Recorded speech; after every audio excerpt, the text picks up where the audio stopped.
Mais d'abord, célébrer les 30 ans d'Erasmus+. Il y a 2 anniversaires, les 80 ans des MFR, mais les 30 ans d'Erasmus+. Donc très bon anniversaire.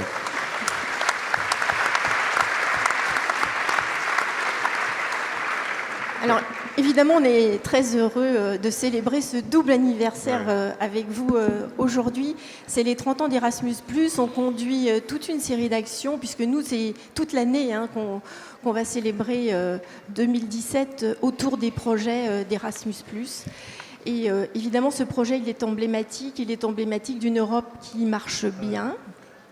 D'une Europe qui... C'est une bonne nouvelle, hein, une Europe qui marche bien. Oui, et puis une Europe qui touche les citoyens, donc ça c'est encore une meilleure nouvelle. Et puis, eh bien, les gens le reconnaissent. Voilà, c'est ça aussi qui est tout à fait important. Ce programme et ses bénéfices sont ressentis par ceux qui sont partis. Et ce qu'on peut dire, c'est que l'enseignement agricole, technique et supérieur, et les MFR en particulier, ont su se saisir de ce formidable outil qui est Erasmus+. Mais dès la création du programme? Non, pas dès la création. Vous savez, tout au début, en 87, il y avait que les étudiants qui partaient. Et puis ensuite, on a construit, c'est comme les MFR, on a une histoire avec ce programme. On a intégré la formation professionnelle, ça s'est appelé Leonardo da Vinci. Puis après, on a intégré les élèves, c'était Comenius. Et puis en 2014, il y a une très très bonne idée au niveau européen. On fédère tout ça et on demande plus d'argent et tout le monde a été d'accord de mettre au pot et on a eu un budget substantiel. On a 16 milliards pour 7 ans répartis sur 33 pays. C'est quand même important. Ça n'avait jamais été fait dans le domaine de l'éducation et de la formation. Et surtout, on a intégré tous ces publics. Et donc la grande modernité de ce nouveau programme, c'est ça, c'est que tous les publics sont engagés à partir. Et on a 2 choses qui sont aussi nouvelles. C'est qu'on avait cette dimension européenne, donc on a construit, et c'est évidemment les établissements qui ont construit, ce sont les maisons qui ont construit, par exemple, les relations avec d'autres maisons en Europe ou avec des entreprises en Europe. Et c'est ça qui est très fort. Et maintenant, on peut aller au-delà de l'Europe et on pourra encore davantage le faire. Donc les perspectives sont aussi fortes pour l'avenir. On a en tout cas 3 axes sur lesquels les maisons familiales et rurales vont pouvoir s'investir. On réfléchit à de l'alternance et de la mobilité pour la formation professionnelle. Elle est courte aujourd'hui. Les gens qui partent autour de 3 semaines. Et il y a un grand projet d'imaginer, comme on a pour les étudiants, des mobilités beaucoup plus longues. Et là, je pense qu'il y aura un engagement à terme des maisons. Et puis la deuxième chose, c'est qu'on réfléchit à faire partir les gens plus tôt. Et la mobilité dans un environnement rural où il n'est pas forcément facile de partir, où la famille ne bouge pas forcément, c'est essentiel. Et si on arrive à mettre dès l'école cette mobilité, je crois qu'on aura gagné beaucoup de choses. Alors évidemment, en face, la mobilité, ce n'est pas la mobilité pour la mobilité, c'est ce qu'on en retire. Ce sont ces compétences d'autonomie, ce sont ces compétences linguistiques, ce sont ces compétences citoyennes. On apprend d'autres valeurs en allant à l'étranger. On regarde faire différemment. Les gestes professionnels ne sont pas forcément les mêmes ailleurs. Et je crois que c'est tout ça qui est porté par cette mobilité, par ce programme dont ont su se saisir formidablement les maisons.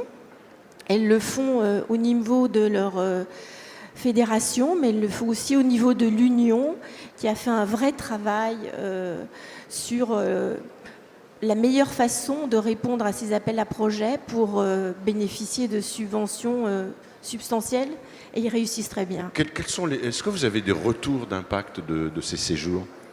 Ah oui, je pense que tout le monde vous le dira, et les directeurs de ces maisons vous le diront. Un jeune qui est parti est un jeune changé.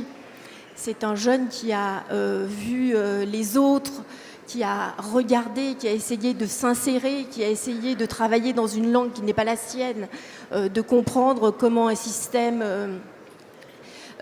professionnel était organisé différemment. Oui, parce que c'est pas un séjour vacances. Ah non, c'est un séjour travail. Alors, c'est la particularité d'Erasmus+, c'est que on part toujours dans un environnement professionnel, et quand ce sont les stages, ce sont bien sûr dans des entreprises.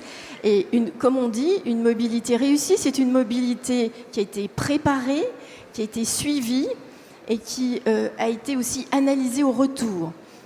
Et ça, je crois qu'on a bien montré tout ce matin combien l'accompagnement des maisons, comment l'accompagnement des moniteurs était fondamental et comment l'accompagnement des parents s'y joignait. Et je crois que la réussite de ces mobilités à l'étranger, elle est due à ces trois composantes, et bien évidemment.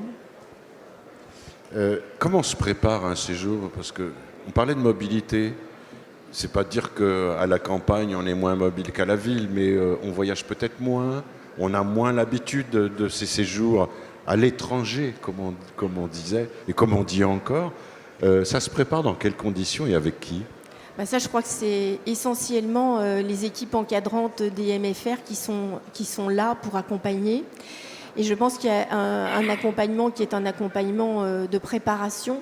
Il faut préparer le jeune à quitter sa situation de confort. C'est pas facile. Et ça, je crois que ça se prépare. Ça se prépare vraiment avec lui. Il faut lui donner envie d'apprendre autrement. Et je crois que les moniteurs sont formidables pour ça. Et ce qu'ils font très très bien, parce que le programme le permet, c'est qu'avant d'emmener des jeunes à l'étranger, il y a tout un travail, on va dire, de réseautage avec d'autres, alors équivalents ou pas équivalents en Europe, mais en tout cas d'autres centres qui accueillent ou d'autres entreprises qui accueillent. Et ces moniteurs sont mobiles.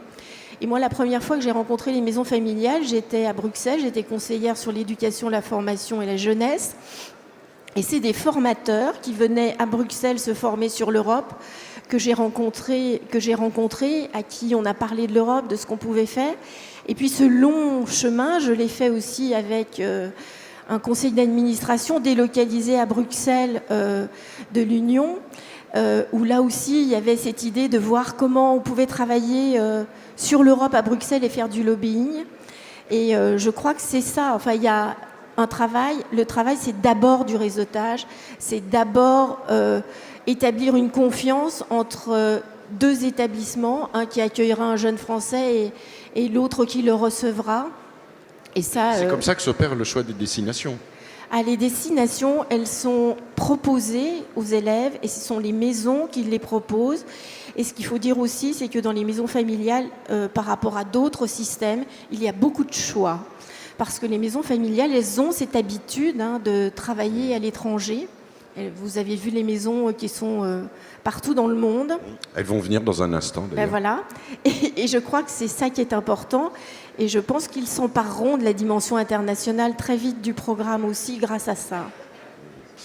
Merci beaucoup, Laure Coudrelot.